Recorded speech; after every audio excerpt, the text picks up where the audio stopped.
मंगलम भगवान वीरो मंगलम गौतमो गणी मंगलम कुंद कुंदार्यो जैन धर्मोस्तु मंगलम सर्व मंगल मंगलम सर्व कल्याण कारकम प्रधानम सर्वधर्माणम जैनम जयतु शासनम जैनम जयतु शासनम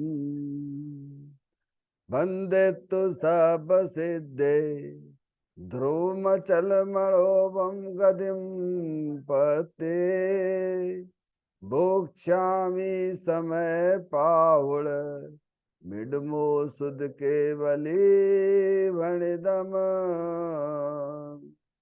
ध्रुव अचल अनुपम गति पाए हुए सब सिद्ध को मैं बंद सुत केवल कथित कहूँ समय सार प्रावर्त को अहो नमा समय साराए स्वानुभूतया चकात से चित्तभावाय भावाय सर्वभावांतर चिदे।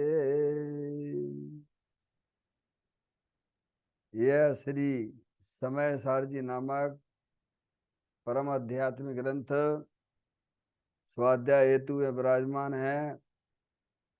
आज से 2000 वर्ष पहले इस महान पवित्र ग्रंथ की रचना दिगंबर संत आचार्य कुंद कुंद देव हुए हैं। उन्होंने इस महान पवित्र ग्रंथ की रचना की और इसके टीकाकार आचार्य अमृतचंद देव हैं। आचार्य अमृतचंद देव ने ग्रंथ की टीका लिखने से पहले मंगलाचरण के रूप में देव शास्त्र गुरु को नमस्कार किया। पहले छंद में इष्ट देव को नमस्कार किया। इष्ट देव के रूप में नमा समय सार शब्द का उपयोग किया। समय सार का मतलब कार्य परमात्मा और कारण परमात्मा होता है, उसको नमस्कार किया। दूसरे छंद में जिनवाणी को नमस्कार किया, सरस्वती को नमस्कार किया। तीसरे छंद में गुरु को नमस्कार किया। ठीक है, तीसरा छंद आज अपन पढ़ेंगे। तीसरे छंद में गुरु को नमस्कार किया है नहीं। पाठ करता हूं। यद्यपि मैं तो शुद्ध मात चैतन्य मूर्ति हूँ, फिर भी परिणति मलिन हुई है मोह उदय से। परम विशुद्धि को पावे वह परिणत मेरी, समय सार के आत्म ख्याति नामक व्याख्या से। क्या कहते हैं? यद्यपि मैं तो शुद्ध चिन्मात्र मूर्ति भगवान आत्मा हूं, तथापि पर परिणति का मूल कारण जो मोह नामक कर्म है,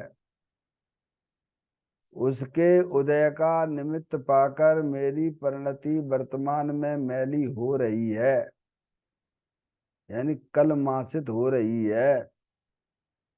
समय सार की इस आत्म ख्याति नामक व्याख्या से, टीका से मेरी वह परिणति परम विशुद्ध को प्राप्त हो, यह मेरी मंगल भावना है। क्या आचार्य अमृतचंद देव क्या कहते हैं? अपना परिचय देते हुए कहते हैं, यद्यपि मैं तो शुद्ध चैन्मात्र मूर्ति भगवान आत्मा हूं। क्या क्या कहा उन्होंने? कौन है? दुनिया उन्हें क्या समझती और वे क्या कह रहे हैं? दुनिया देखती बाहर से, समझे आप? लेकिन वे कहते हैं मैं तो शुद्ध चिन्मात्र मूर्ति भगवान आत्मा हूं। समझ में आए भैया? अंदर में जो अपना चेतन भगवान आत्मा है, शुद्ध, परद्रव्य से भिन्न, परद्रव्य के भावों, परद्रव्य के निमित्त से जो अपने आत्मा में विकार होते हैं, उससे भी चेतन भगवान आत्मा भिन्न है।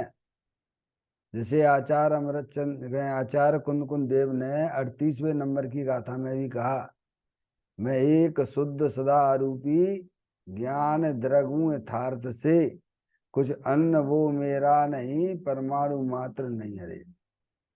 ऐसे ही यहाँ आचार्य अमृतचंद देव अपना परिचय देते हैं, मैं तो शुद्ध चिन्मात्र मूर्ति भगवान आत्मा हूँ।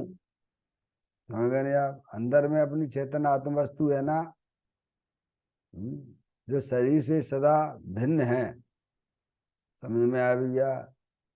सदा काल कर्मों से भिन्न है।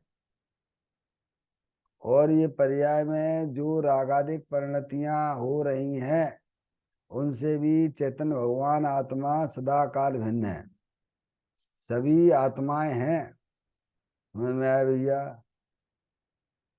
तो यहाँ पर आचार्य अमृतचंद देव अपना परिचय देते हुए कहते हैं, यद्यपि मैं तो समझ गए आप, शुद्ध चिन्मात्र मूर्ति भगवान आत्मा हूँ। समझ गए? यानी अपने श्रुत ज्ञान की पर्याय में अपने चेतन भगवान आत्मा की दृष्टि पूर्वक, अनुभव पूर्वक बात करते हैं। उनकी दृष्टि कहाँ पर है? आचार्य अमृतचंद देव की बाहर में शास्त्र लिखने की क्रिया हो रही है, उस शरीर की क्रिया है। अंदर में जो विकल्प हो रहे हैं, शास्त्र लिखने के विकल्प, वो आश्रव तत्व है। उनकी वर्तमान ज्ञान की पर्याय में वजन किधर जा रहा है? शुद्ध चिन्मात्र मूर्ति भगवान आत्मा की तरफ जाता है। समझ में आया भैया? जब श्रुत ज्ञान की पर्याय में अंदर चेतन भगवान आत्मा की पकड़ बनती है, तब आत्मा सम्यक दृष्टि होता है, मोक्ष मार्गी होता है। ऐसे ही आचार्य अमृतचंद देव अपने आप को शरीर रूप से ना देखते हुए, अपने आप को रागादिक रूप से ना देखते हुए, अंदर में शुद्ध चिन्मात्र मूर्ति भगवान आत्मा का दर्शन, दृष्टि करते हुए बात करते हैं। अपना परिचय देते हुए इस कलश में कहा उन्होंने, मैं तो शुद्ध चिन्मात्र मूर्ति भगवान आत्मा हूँ, तथापि पर परिणति का मूल कारण जो मोह नामक कर्म है। लेकिन अभी वर्तमान में उनको क्या है? अर्यंत अवस्था नहीं है। समझ में? मुनि है। लेकिन पर्याय में, उनकी पर्याय में अभी संजुलन कषाय शेष है। 3 चौकड़ी कषाय का अभाव चल रहा है।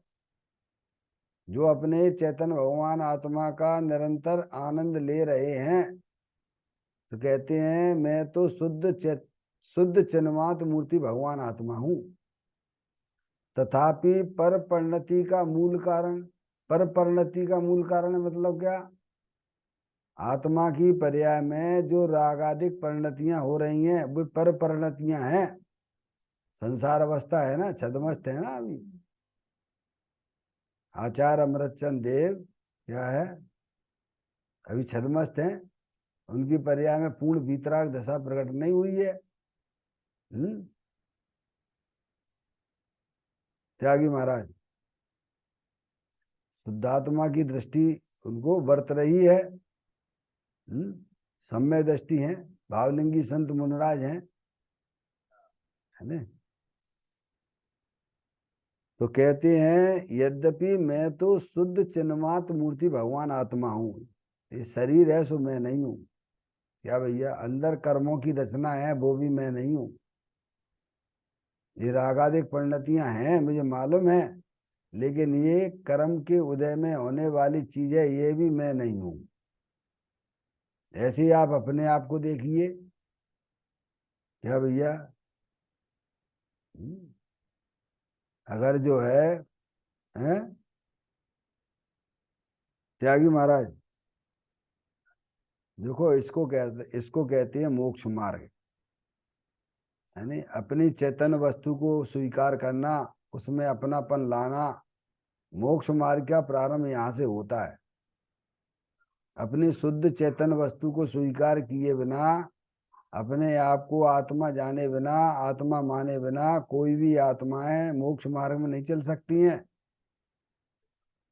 पर्याय में जिनका अभाव हुआ है रागादिक परिणतियों का, वह चेतन भगवान आत्मा के अवलंबन से ही होता है। समझ में आया भैया? हम आप जो दुखी हो रहे हैं, पर्याय पर्याय में ये आत्मा भाव मरण कर रहा है, ये अपने आत्मा को भूलने से ही हो रहा है। समझ में आया भैया? जन्म मरण का अभाव करना है तो भेद ज्ञान की ज्योति जलाना पड़ेगी। समझ गया? केवल मात्र भगवान की पूजा भक्ति ही करते रहें, उधर ही अपना ध्यान लगाते रहें, और भगवान जो बता रहे हैं, माँ जनवाणी माता हमें जो बता रही है, उधर हमारा ध्यान नहीं जाता है, तो सब संसार मार्गी हो भैया। इसीलिए योगेंद्र महाराज ने योग सार ग्रंथ में बहुत सुंदर बात लिखी, 15वें नंबर की गाथा ही लिखी उन्होंने।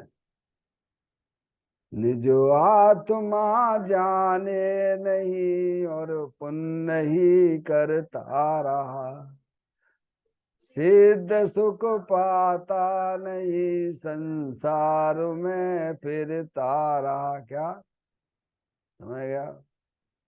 जो केवल पुण्य में ही अपना समय लगाते हैं, लेकिन अपने आत्मा को नहीं जानते हैं, समझ में आया भैया?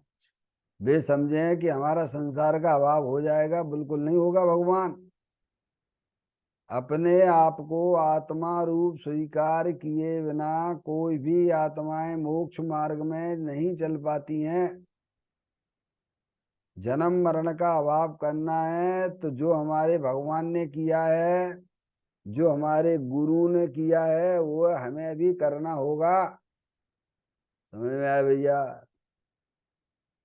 तो वे कहते हैं मैं तो शुद्ध चिन्मात्र मूर्ति भगवान आत्मा हूं। ऐसा अविनाशी वस्तु है ना अंदर में, उसे देखो ना भगवान, जानने वाले को जानो ना, देखने वाले को देखो ना। है जानने वाला अपना चेतन भगवान आत्मा है, उसकी दृष्टि होने पर तत्काल आपकी पर्याय में दुख रूपी पर्याय गायब हो जाएगी। जितने भी रागादिक परिणतियां चल रही हैं, जितने भी दुख रूप पर्याय चल रही हैं, अपने आप को चेतन भगवान आत्मा स्वीकार करने पर ही इतना देखिए आप, है काम बिल्कुल छोटा सा है, लेकिन अनंत काल हो गया, पर इसको ये समझ में नहीं आ रहा है कि पर्याय में दुख हो रहा है तो उसका अभाव कैसे होगा। त्यागी महाराज वे कहते हैं ये स्वीकार कर लो अपने आप को, जो मैं स्वीकार किए बैठा हूं, मैं मोक्ष मार्गी हो गया हूं, आप भी मोक्ष मार्गी हो सकते हो। वे अपने आप को शरीर रूप से नहीं मानते हैं। क्या? क्योंकि शरीर तो जड़ है। शरीर क्या है? माटी धूल है, जड़ है अचेतन है। समझ में आया भैया? और हम अपने आप को स्वीकार करे बैठे हुए, मैं लड़का हूं, मैं लड़की हूं, और खूब भगवान के विधान भी हो रहे हैं, पूजा भी हो रही, सब कुछ हो रहा हुआ है। मिथ्या दृष्टि हो, अज्ञानी हो। पर्याय दृष्टि, संयोग की दृष्टि, पर्याय दृष्टि से मिथ्या दृष्टि है। अगर अपने आत्मा का आनंद लेना है तो अपने आप को आत्मा रूप स्वीकार करो। अंदर में चेतन भगवान आत्मा है कि नहीं है? जानने देखने वाली चैतन्य वस्तु है कि नहीं है? अविनाशी रूप से विद्यमान वस्तु है कि नहीं है? थोड़ा शांति से समझो। 10 लक्षण पर्व चल रहे हैं तो अपने बारे में विचार करो। भगवान शांति से पर्व आए हैं, पर्याय में पवित्रता प्रकट करने के लिए, काय के लिए? भव का अभाव कैसे हो इसके बारे में सोचो भगवान। है इसीलिए भावलिंगी संत मुनराज कहते हैं मैं तो शुद्ध चिन्मात्र मूर्ति भगवान आत्मा हूं। क्या भैया?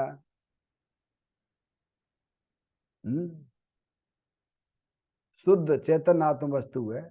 शुद्ध का मतलब ये है कि परद्रव्य की उसमें मिलावट नहीं होती है। जो शुद्ध जाने आत्म को वह शुद्धता को प्राप्त हो।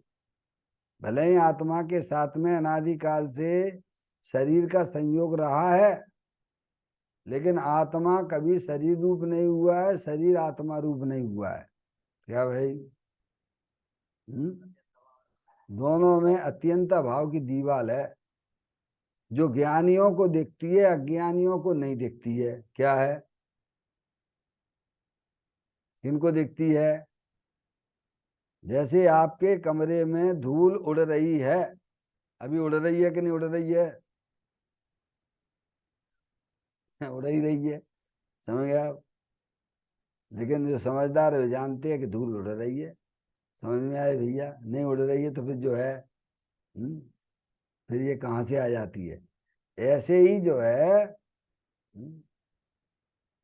अंदर में चेतन भगवान आत्मा अतीन्द्रिय आनंद स्वरूप है, सुख शांति के भंडार स्वरूप है, जानने देखने वाली चेतन आत्म वस्तु है। शुद्ध का मतलब परद्रव्य की मिलावट रहित, परद्रव्य की उसमें किसी प्रकार की कोई मिलावट नहीं होती है, उसे शुद्ध कहते हैं। आत्मा शरीर रूप परिणमन नहीं करता, शरीर आत्मा रूप परिणमन नहीं करता है। अनादि काल से हमारे आत्मा के साथ में संयोग के रूप में कार्बन वर्गा एक कर्म रूपी शरीर भी है। ये तो आपको पता ही है ना। कार्बन शरीर कब छूटा है बताओ? कब? भले ही ये औदारिक शरीर है, इसका तो वियोग हो जाता है त्यागी महाराज। विग्रह गति में भी 2-3 समय के लिए भी रहता है, 2 समय में, तब भी जो है कार्बन शरीर तो रहता ही है ना। कार्बन शरीर और तेजस्वी शरीर आपके साथ में, और आप जानने देखने वाली चेतन आत्म वस्तु हो। समझ में आया भैया? तो ये बाहर का शरीर ऑरेंज कलर का जो चित्र में दिखाया, अंदर का एक कारवाण शरीर है। समझ में आया भैया? ज्ञानावर्णादि 8 कर्मों का शरीर, और जो है इच्छाएं, अशुभ इच्छाएं और शुभ इच्छाएं, हिंसा के, झूठ के, चोरी के, कुशील के, परिग्रह के परिणाम, विषय वासना के परिणाम वे पाप भाव हैं। ऐसे ही भगवान की पूजा के, भक्ति के, दया दान के, अनुव्रत महाव्रत आदि के ये शुभ परिणाम हैं, ये शुभ प्रकार, ये शुभ इच्छाएं हैं। और इनके पीछे देखिए कौन है, तो कहते शुद्ध चैतन्य मात्र मूर्ति, चिन्मात्र मूर्ति भगवान आत्मा है। जैसे मंदिर में भगवान के दर्शन करने के लिए मंदिर में आना पड़ता है, भगवान की तरफ देखना पड़ता है, तब उन भगवान के दर्शन होते हैं। ऐसे ही भगवान कहते हैं तुम्हें अपने चेतन भगवान आत्मा का दर्शन करना है, तो अपने उपयोग को यानी अपनी स्तुत ज्ञान की पर्याय को शरीर, शरीर से संबंधित जितने भी चेतन अचेतन पदार्थ हैं, और अंदर में ये रागादिक परिणतियां हैं, उनकी दृष्टि छोड़ो, उन्हें अपना जानना मानना छोड़ो। मैं तो एक शुद्ध चैतन्य स्वरूपी भगवान आत्मा हूं, अविनाशी रूप से विद्यमान हूं। चेतन मूर्ति है, अमूर्तिक है, अरूपी है, वह हमारे इंद्रिय ज्ञान का विषय नहीं है। समझ में आया भैया? ऐसा अपने आप को देखो, तो आपको भी जो है, जैसे हमारे भगवान अरिहंत परमात्मा है, अथवा सिद्ध परमात्मा है, अथवा जो है दिगंबर संत मुनराज हैं, समझ में आए? वैसा ही का वैसा आनंद आपको भी मिलने लग जाएगा। क्या भैया? किसकी दृष्टि करने की बात की जा रही है? शुद्ध चेतन मात्र वस्तु की। अविनाशी भगवान चैतन्य मूर्ति है, जिन स्वरूप भगवान आत्मा दे देवल में विराजमान है। इसीलिए आचार्य अमृतचंद देव अपना परिचय देते हुए कहते हैं कहते हैं कि मैं तो शुद्ध चिन्मात मूर्ति भगवान आत्मा हूं। तो यार दुनिया उन्हें क्या देखती है और वे क्या देखते हैं, बोलो। बाहर की दृष्टि वाला क्या समझता है, शरीर को देख के ये मुनि है, लेकिन वे अपने आप को क्या देख रहे हैं, क्या मान रहे हैं कि मैं तो शुद्ध चिन्मात मूर्ति भगवान आत्मा हूं। त्यागी महाराज, उनकी वर्तमान शुद्ध ज्ञान की पर्याय में पकड़ किसकी है, अपने चेतन तत्व की है। समझ में आया। और हमें भी उस चेतन आत्मा की जब पकड़ आ जाती है शुद्ध ज्ञान की पर्याय में, तब वह आत्मा पर्याय में होने वाले दुखों का अभाव होने लगता है। क्या ऐसी बात, इसका नाम धर्म है। समझ में आया। भाई भगवान का दर्शन का मतलब क्या, अपने चेतन भगवान आत्मा का दर्शन है। जिन स्वरूप है ना आत्मा, प्रत्येक आत्मा। घटघट अंतर जिन बसे, घटघट अंतर जैन, मत मदरा के पान से मत वाला समझे नहीं। इसीलिए आचार्य अमृतचंद देव अपना परिचय देते हुए कहते हैं, तो कहते हैं यद्यपि मैं तो शुद्ध चिन्मात मूर्ति भगवान आत्मा हूं, पर्याय में अशुद्धता चल रही है, हमें मालूम है, खबर है, लेकिन मेरी दृष्टि द्रव्य स्वभाव के ऊपर है। क्या त्यागी महाराज, ज्ञानी को सब खबर है। हम्म, हम्म। मैं तो शुद्ध है क्या, वो तो प्रत्येक आत्मा, वो तो वहां की 2 नंबर के कलश की बात थी। हाँ, अभी बात चल रही है अपने कलश नंबर 3 की बात चल रही है। प्रत्येक आत्मा इसीलिए कहा है कि प्रत्येक आत्मा यानी आत्मा जो वस्तु है वो सदा काल परद्रव्यों से भिन्न है। वह चेतन आत्म वस्तु सदा काल परद्रव्य के भाव गुण पर्यायों से भिन्न है। और वह चेतन वस्तु सदाकाल रागादिक परिणतियों से भी भिन्न है। उसे प्रत्यगात्मा कहते हैं। समझ में आया भैया। उसकी दृष्टि करो, ये इसीलिए कहा है। तो उसमें जो है सुत ज्ञान कहा ने, प्रत्यगात्मा यानी अपने आत्मा की दृष्टि का नाम सम्यक ज्ञान है, वह सरस्वती है। दूसरे कलश में जो बात आपने की है प्रत्यगात्मा, इसीलिए कहा है कि सम्यक ज्ञान भी सरस्वती की मूर्ति है, और केवल ज्ञान भी सरस्वती की मूर्ति है। और शुद्ध आत्मा को बताने वाली माँ जनवाणी माता द्रवसुत है, वह भी सरस्वती की मूर्ति है।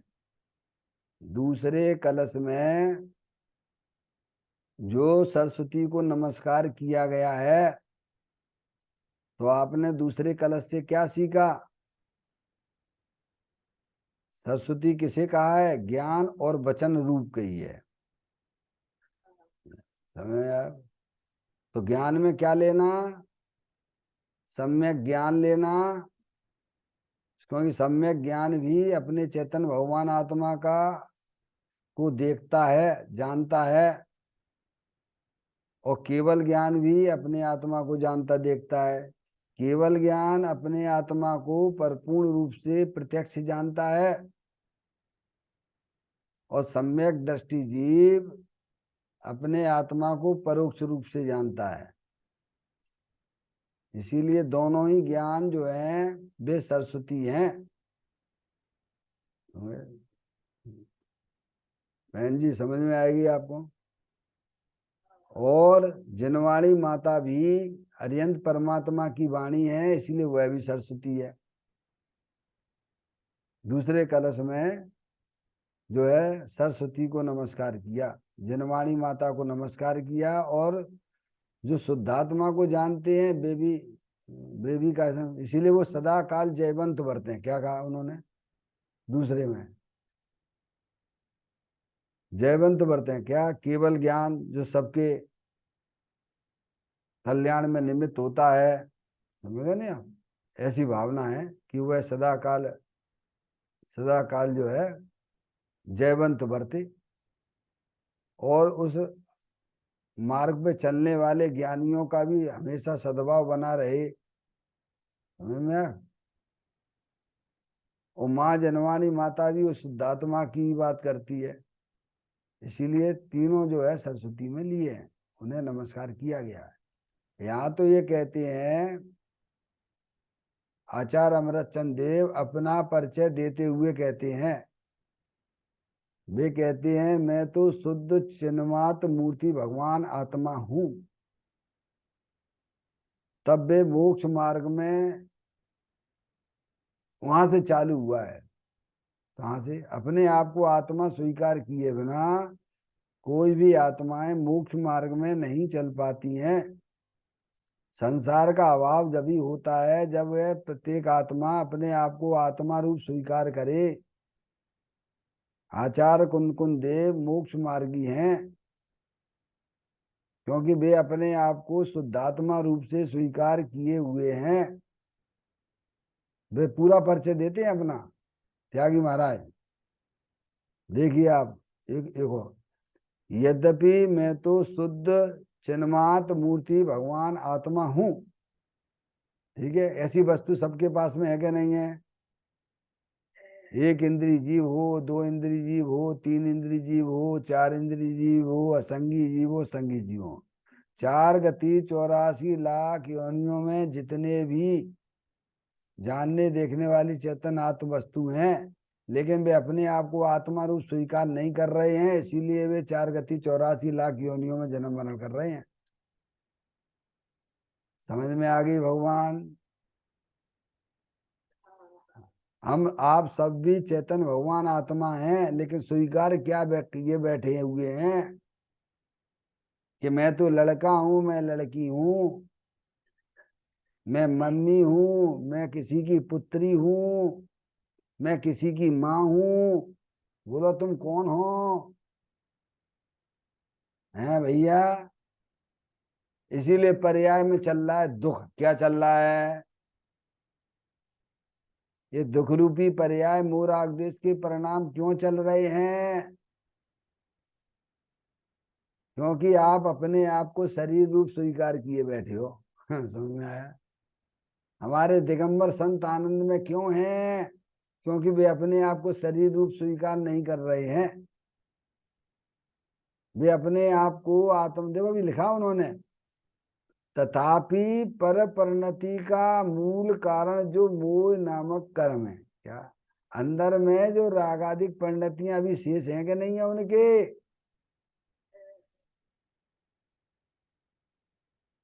भले दिगंबर संत हैं, भावलिंगी संत हैं, उनकी पर्याय में भी रागादिक परिणतियां हैं कि नहीं? 3 चौकड़ी कसाय का ही तो अभाव हुआ है ना। अभी संजुलन कसाय तो शेष है ना, वह भी उन्हें अखरती है। त्यागी महाराज, और हम बिल्कुल ऐसे मस्त हैं, खत्म। क्या?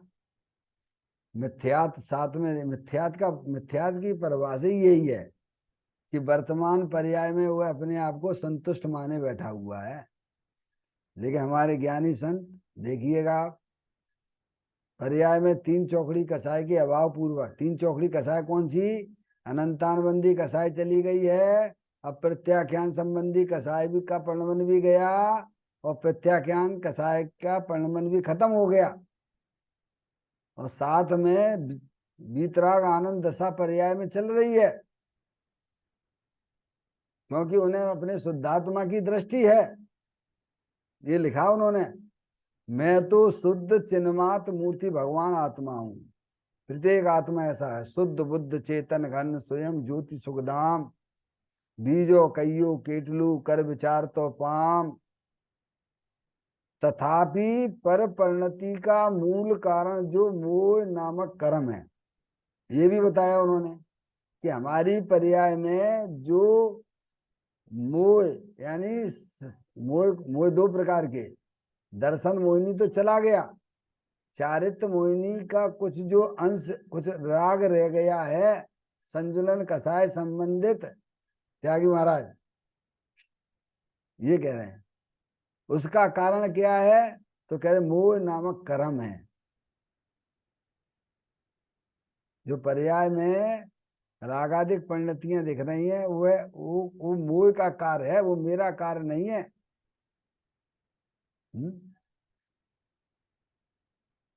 पर परिणति का मूल कारण, पर परिणति का मूल कारण, पर परिणति यानी रागादिक परिणतियां। पर परिणति की, पर परिणति क्या है,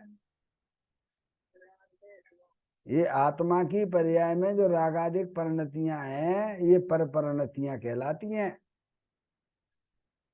हैं क्या, चारित्र मोहिनी हुए ना, मोह राग देश के परिणाम जो हैं वे पर परिणतियां हैं सब। उनका कारण क्या है, तो मोह नामक कर्म है। क्या है, मोह नामक कर्म है। उसके उदय का निमित्त पाकर, अंदर कर्म की रचना है ना, तो उनके उदय भी आते हैं ना भैया।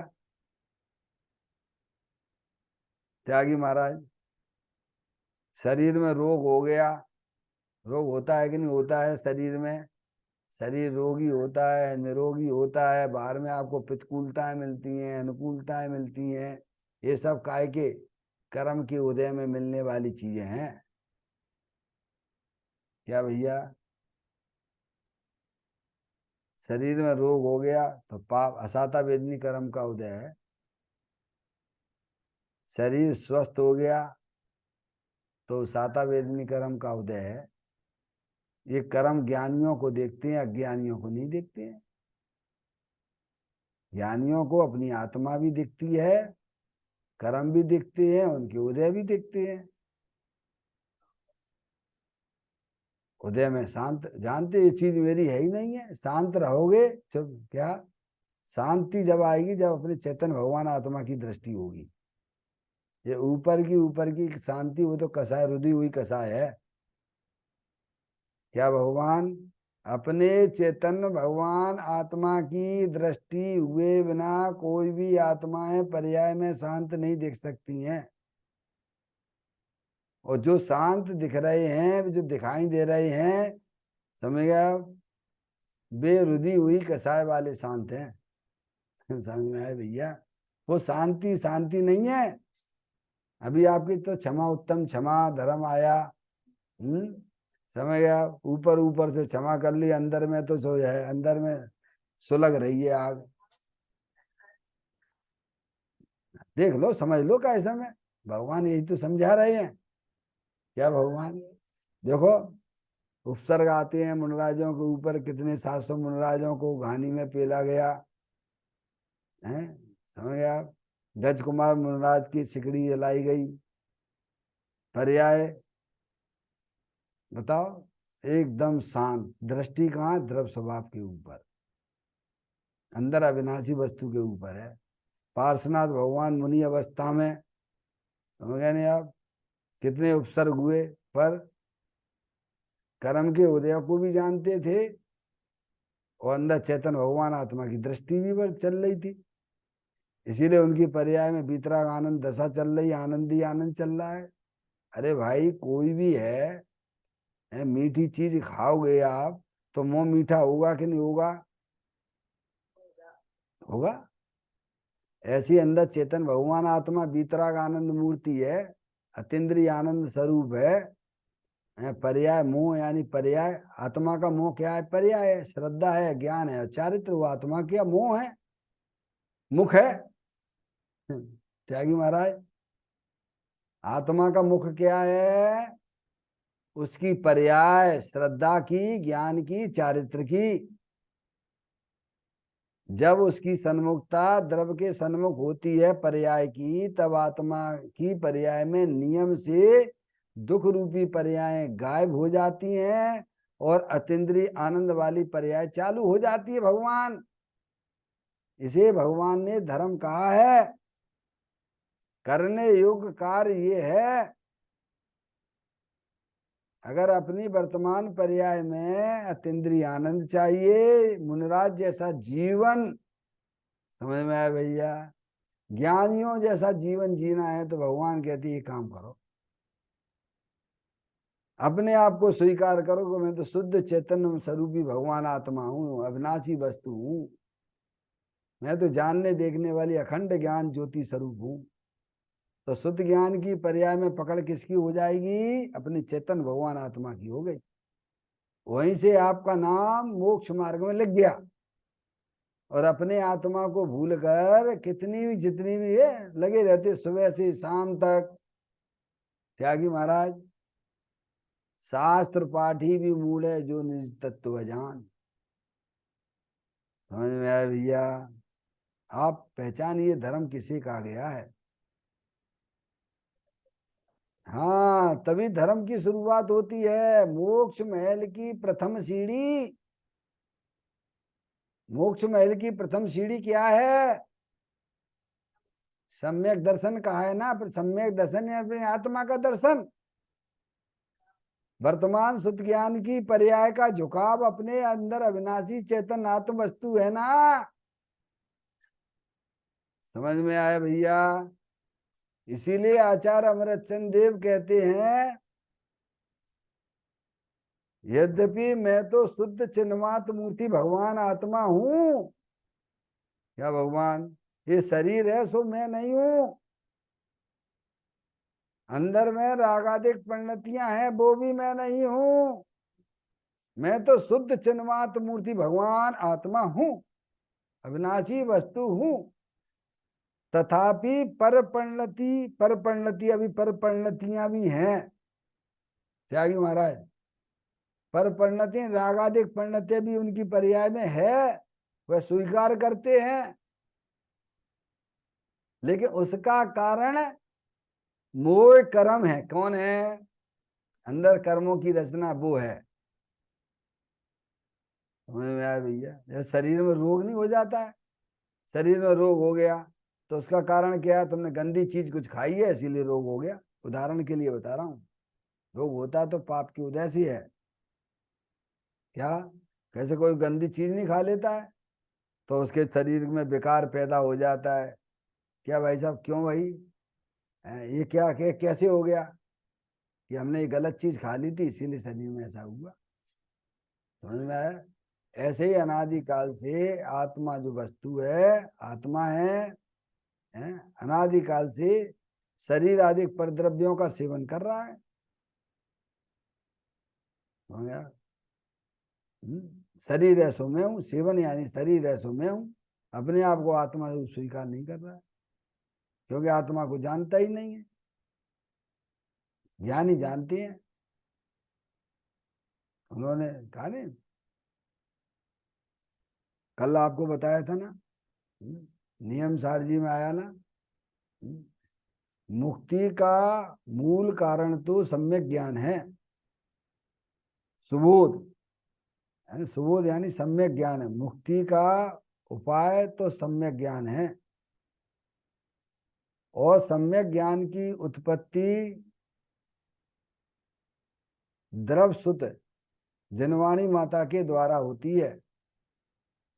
और द्रव सुत है वो भगवान की वाणी है। समझ गए आप? इसीलिए उसमें अपना उपयोग लगाने से क्या होता है? आत्मा सम्यक दृष्टि होने लगता है। अब वहां उपयोग लगाइए आप, अपनी चेतन आत्म वस्तु को पहचानिए। ताते हैं जनवर कथित तत्व अभ्यास करिए। सब आत्माएं भगवान आत्मा है। एक इंद्रिय जीव हो, दो इंद्रिय जीव हो, तीन इंद्रिय जीव हो, चार इंद्रिय जीव हो, संगी हो असंगी हो, सब जानने देखने वाली चेतन आत्म वस्तु है कि नहीं है? लेकिन सब दुखी हो रहे हैं क्योंकि अज्ञान दशा चल रही है उनके। ज्ञानी ने तत्व ज्ञान किया है माँ जनवाणी माता के द्वारा, उसका अभ्यास किया जीवन में, तो उसको चेतन आत्मा की दृष्टि चल रही है, तो वो सुखी है। सुखी होने का उपाय तो अपने चेतन भगवान आत्मा से संबंध जोड़ने का है। सीधी सी बात यह है। किसका किसके साथ संबंध जोड़ना है? अपनी वर्तमान शुद्ध ज्ञान की पर्याय का संबंध अंदर अविनाशी वस्तु शुद्ध चेतन मात्र मूर्ति है उसके साथ में जोड़ दीजिए आप त्यागी महाराज। बस समझ लो आपकी पर्याय में होने वाले दुखों का अंत आ गया। तो यहाँ पे आचार्य अमृतचंद देव कहते हैं मैं तो शुद्ध चिन्ह मात्र मूर्ति भगवान आत्मा हूं, तथापि पर परिणतियां भी हैं उनकी पर्याय में। अभी पूर्ण वितराग दशा उनकी पर्याय में नहीं है क्या? नहीं है, समझे ना। तथापि पर परिणति का मूल कारण जो मोह नामक कर्म है, अंदर कर्मों की रचना है ना, अंदर 8 कर्मों की रचना, उसमें एक मोह नाम का कर्म है।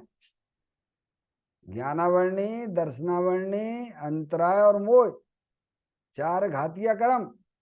आयु, नाम, गोत और वेदनी, 4 अघाती कर्म। तो ये कर्मों की रचना है। तो कहते अंदर में हमारी पर्याय में जो पर परिणति है, रागादिक परिणतियां हैं, उनका कारण तो मोह नामक कर्म है। उसके उदय का निमित्त पाकर त्यागी महाराज, ऐसे अपन को भी समझ लेना चाहिए, सच्ची समझ पैदा करिए आप। आपकी आत्मा में की पर्याय में जो रागादिक परिणतियां हो रही हैं कि नहीं हो रही हैं? क्यों हो रही हैं?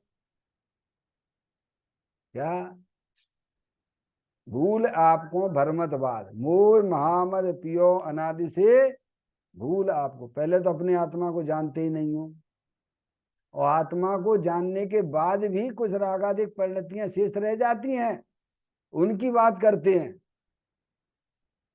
समझ में आया? संपूर्ण रूप से रागादिक परिणतियों का अभाव तो अरिहंत परमात्मा को हुआ है। समझ में आई? उन्होंने अपनी आत्मा में होने वाले रागादिक परिणतियों का अभाव कैसे किया? तो निज स्वभाव साधन के द्वारा। पढ़ते हो नहीं पढ़ते हो? अरिहंत परमात्मा पर्याय में परमात्मा कैसे हुए? निज स्वभाव साधन के द्वारा 4 घातिया कर्मों का नाश करके अनंत चतुष्टय रूप विराजमान हुए हैं, उन्हें अरिहंत परमात्मा कहते हैं। अनंत चतुष्टय कैसे प्राप्त किया भगवान ने? उनके पर्याय में अनंत दर्शन है कि नहीं है? अनंत ज्ञान है कि नहीं है? तो कहां से आया? निज स्वभाव साधन के द्वारा। उन्होंने अपनी शुद्ध ज्ञान की पर्याय में साधन अपने त्रिकालिक ध्रुव भगवान आत्मा को बनाया। यहाँ भी हमें आचार्य भगवंत यही समझा रहे हैं कि मैं तो शुद्ध चिन्मात मूर्ति भगवान आत्मा हूं। एक बात अपना परिचय दिया। तथापि पर परिणति, जो पर परिणति रागादिक परिणतियां अभी शेष हैं उनकी पर्याय में, उनका कारण मोह नामक कर्म है। उसके उदय का निमित्त पाकर मेरी परिणति वर्तमान में मैली हो रही है। मोह कर्म नहीं कराता है, पर उपयोग जो है उसकी संगति करता है, तो पर्याय में मैली हो जाती है। क्या त्यागी महाराज? अपराध स्वयं का है। अगर अपने घर में रहो तो आपको कोरोना वोरोना जैसे रोग के नहीं, कोरोना का रोग की बात नहीं आई थी कि भाई साहब सब अपने घर में रहिए, दूरियां बना के रहिए। क्या तो आपको जो है सोशल डिस्टेंसिंग आती है कि नहीं आती? बात है। ऐसे ही उपयोग जो है अपनी चेतन भगवान आत्मा के साथ में रहेगा तो उसकी पर्याय में रागादिक परिणति जैसी दोष नहीं होंगे। लेकिन हो जाते हैं। ज्ञानी अपनी गलती को स्वीकार करता है त्यागी महाराज, अज्ञानी स्वीकार नहीं करता है। अज्ञानी को पता ही कुछ नहीं है। इसीलिए यहाँ पे कहते हैं कि जो पर परिणति का मूल कारण जो मोह नामक कर्म है, और उसके उदय का निमित्त पाकर यानी उपयोग जो है उधर अपना उसने लगाया। उपयोग लगाना चाहिए था अंदर चेतन भगवान आत्मा में, लेकिन अभी कमजोरी है ना पर्याय में। क्या तो कहते उदय का निमित्त पाकर मेरी परिणति वर्तमान में मैली हो रही है। हमारी परिणति भी मैली हो रही है कि नहीं हो रही है? क्यों हो रही है कि हमारा उपयोग निरंतर बाहरी पर पदार्थों की तरफ ही देखता रहता है। क्या क्या देखता रहता है? नो कर्म के बारे में ही सोचता रहता है। त्यागी महाराज, अरे मोर आदेश के परिणाम यही तो परिणति मैली है, और क्या है? ज्ञानी स्वीकार करते हैं मेरी परिणति अभी है, हालांकि तीन चौकड़ी कसाय के अभाव पूर्वक वीतराग रूप परिणति भी चल रही है, उन्हें मालूम है। और साथ में भी संजुलन कसाय का भी उदय है, पूर्ण वीतराग दशा प्रकट नहीं हुई है, लेकिन अनादिकाल से कुसंस्कार के कारण से उपयोग अभी जुड़ान करता है त्यागी महाराज, इसीलिए वो मैली हो रही है। तो साहब उस पर जो मैली हो रही है उसका कैसे अभाव करें, वो आगे नीचे कहती हैं, देखो।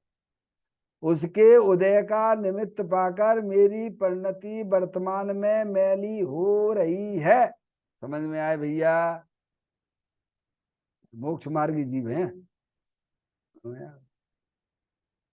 कल मासित हो रही है। बोलो अज्ञानी स्वीकार करें, अज्ञानी स्वीकार करता है क्या? नहीं करता है। बता, अज्ञानी को पता ही नहीं कुछ भी। समझ, दूसरे का दोष देखते रहते, दूसरे कारण, जिनके कारण से ऐसा क्रोध हुआ तो किन के कारण से हुआ। पहले तो उसे कर्म की सत्य ही स्वीकार नहीं करता है त्यागी महाराज। नो कर्म, यानी लड़के के वजह से लड़का हमारी बात नहीं मानना, इसीलिए इसीलिए क्रोध हो रहा है। किसके कारण से हो रहा है? नो कर्म के कारण से उसका दोष देखता है। यही तो मिथ्यात है, विपरीत मानता है। समझ रहे हैं आप? तो कह रहे कलुमासित हो रही है, यानी गंदी हो रही है, पर्याय भी गंदी हो रही है। आचार्य अमृतचंद देव इतनी बात स्वीकार करते हैं। अभी हमारी परिणति में संजुलन कसाय संबंधी पर्याय चल रही है, उतनी गंदी भी हो रही है। तो कहते हैं कि वो दूर कैसे हो जाएगी? समय सार की इस आत्म ख्याति नामक व्याख्या से। कैसे होगी दूर? समय सार की आत्म ख्याति टीका लिखी ना उन्होंने, उसकी व्याख्या करते करते हमारी परिणति जो है कलमासित हो रही, वो दूर हो जाएगी। क्या हो जाएगी? नहीं। तो लिखा क्यों? क्योंकि उस समय जब हम टीका लिखेंगे, समय सार की टीका लिखेंगे, तो हमारा उपयोग अपने शुद्धात्मा की तरफ ही रहेगा। तो जब शुद्धात्मा की तरफ उपयोग रहेगा तो उसमें शुद्धि की वृद्धि होगी और रागादिक परिणतियों का भी अभाव होने लगता है त्यागी महाराज। इसलिए उपचार से ये बात कही जा रही है कि समय सार की व्याख्या करते करते परिणति जो है हमारी गंदी परिणति दूर हो जाएगी। क्या? परम विशुद्धि की प्राप्ति हो, लिखा ना उन्होंने। समय सार की इस आत्म ख्याति नामक व्याख्या से, टीका से मेरी वह परिणति परम विशुद्धि को प्राप्त होगी। तो दुनिया वाले क्या समझे कि साहब लिखने से विशुद्धता बढ़ती है? नहीं, विशुद्धता लिखने से नहीं, लिखते समय, जनवाणी की टीका करते समय, उस समय हमारा उपयोग विशेष रूप से अपने चेतन भगवान आत्मा की पकड़ में जाता है। जैसे पंडित टोडरमल जी साहब के बारे में आपने पढ़ा होगा। पंडित टोडरमल जी साहब सम्यक ज्ञान चंद्रिका की जो टीका उन्होंने की है, 6 महीने तक उनकी माँ ने उनमें उस सब्जी में नमक नहीं डाला था। पता है कि नहीं पता है? जब टीका पूरी हो गई तो पंडित जी साहब कहते हैं, टोडरमल जी साहब, कि माँ आज तूने नमक नहीं डाला।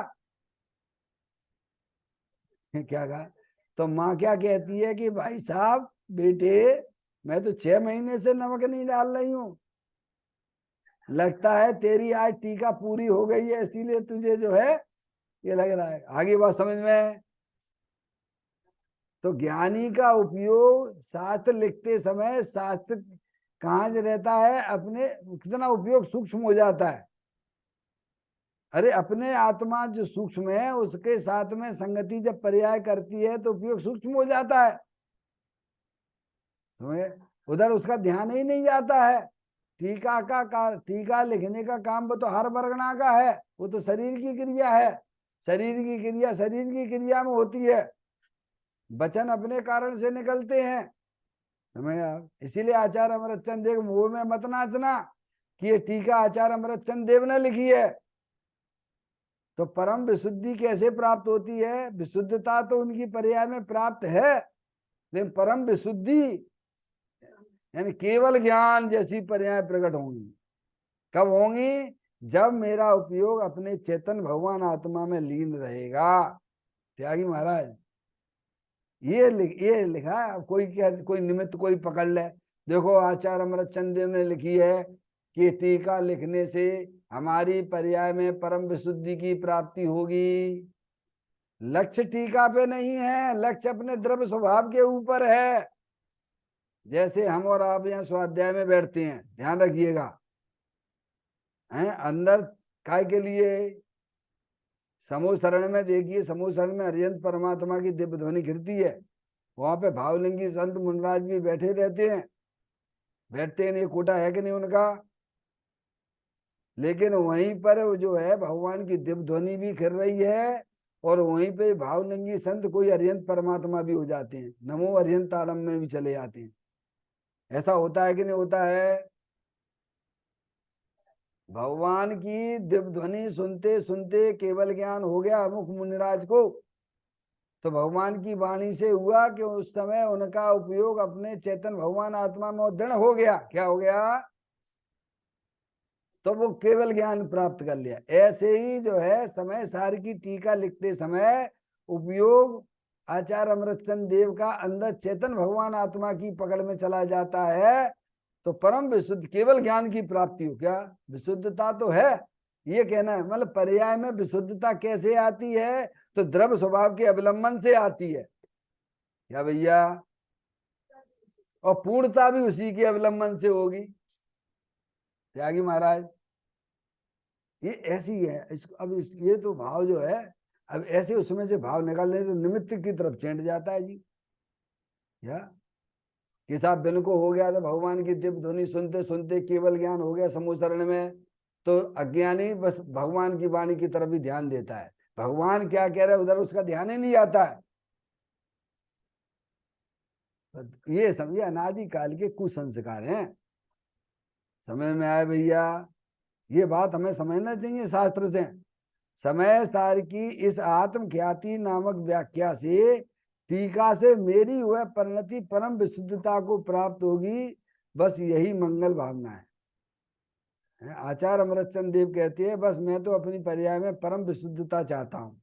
तो परम विशुद्धता कैसे आएगी? टीका लिखने से आएगी? नहीं, टीका के काल में हमारा उपयोग अंदर चेतन भगवान आत्मा में और आनंद करने लगता है। समझ में आया भैया? देखो भाई समझना पड़ेगा मोक्ष मार्ग क्या चीज है। समझ में आया भैया? ऐसे अपन स्वाध्याय करें तो स्वाध्याय करते समय लक्ष्य अपना अपने चेतन भगवान आत्मा की तरफ ही होना चाहिए, वक्ता का भी और श्रोता का भी। त्यागी महाराज तभी काम होगा। पर्याय में वीतराग दशा की प्राप्त सभी का लक्ष्य। अरे आयोजन में प्रयोजन को क्यों भूलते हो? ज्ञानी नहीं भूलते, अज्ञानी क्या समय अज्ञानी को पता ही नहीं कुछ भी। अब इसकी चर्चा जो है अपन आगे पढ़ेंगे।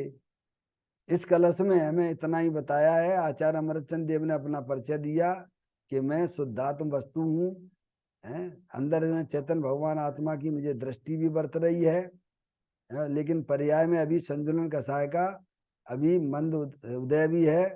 समझ गए नहीं आप?